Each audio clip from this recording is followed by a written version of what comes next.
Saudara, tantangan ekonomi semakin hari semakin ketat, tak jarang membuat pertumbuhan ekonomi juga rendah. Ikatan Sarjana Ekonomi Indonesia diharapkan mampu memberikan kontribusi dalam menjaga kestabilan ekonomi. Berikut berita selengkapnya.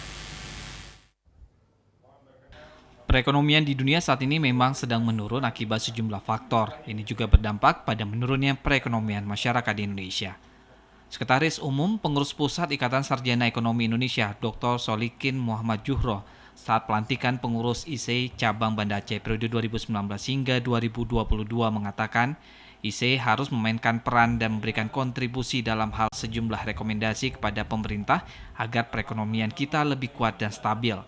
Tentu sebagai orang ekonomi, kita harus terus berpikir bersama agar ekonomi Indonesia dapat lebih baik dibandingkan tahun sebelumnya. IC yang terdiri dari akademisi, usahawan, dan pemerintah sehingga diyakini memiliki konsep yang baik dan matang. Kita ingin menjadi suatu lembaga profesi yang semakin berkontribusi nyata pada pembangunan ekonomi di negara kita.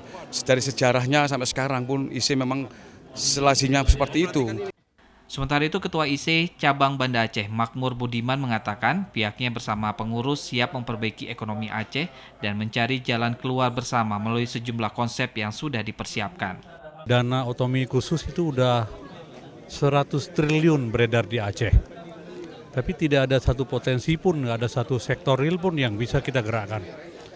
Karena kalau tergantung sama PBA, tidak didukung oleh sektor real, tidak didukung oleh industriasi, semua tidak akan sustainable. Para pengurus IC Cabang Banda Aceh masa periode 2019 hingga 2022, ketua dijabat oleh Makmur Budiman, sekretaris Muhammad Din. Tim Liputan TVRI Aceh melaporkan.